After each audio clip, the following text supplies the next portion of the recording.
Let's remember, I got to work with President Trump through his first 4 years in office, and we were able to renegotiate the most important trade deal either of us have, which is the Canada-U.S.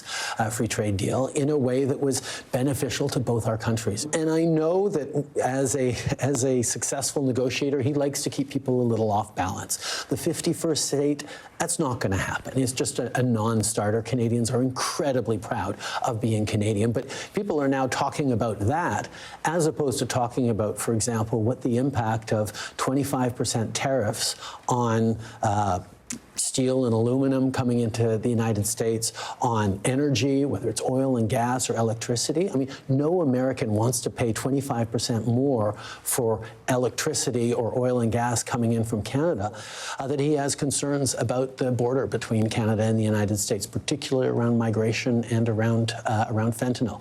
I was pleased to highlight that less than 1% of the illegal migrants, less than 1% of the fentanyl that comes into the United States comes from Canada, so we're not a problem, but we're happy to, and we've actually responded to his request for us to do more with billions of dollars worth of investments to even further strengthen the security at our borders. I'm assuming he didn't bring up his intention. For certain parts, he immediately decided that it was not that funny anymore, and we moved on to a different conversation. So this isn't out of the blue that he's doing this, but my focus has to be not on something that he's talking about that will not ever happen, but more on something that might well happen, that if he does choose to go forward with tariffs that raise the cost of just about everything for American citizens, that on top of that, we're going to have a robust response to that. I want to ask a couple weeks of his presidency. As we did last time, we are ready to respond with tariffs as necessary. You may remember when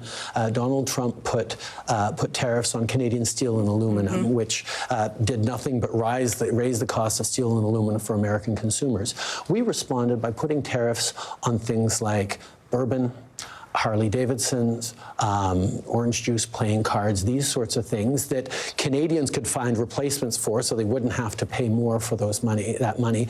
And it ended up causing a lot of loss in American businesses for whom Canada is their #1 export partner. We are the #1 export partner of about 35 different U.S. states, and anything that thickens the border between us ends up costing American citizens.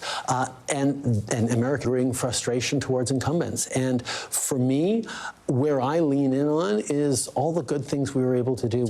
We've put forward policies that are going to make a difference for decades to come in Canada. And I think right now we're seeing a time in politics where emotions and social media is carrying an awful lot of weight in how people feel about things. But I'm always going to lean back on what are the substantive things that are being done? What are the substantive measures that make a big difference in people's lives? And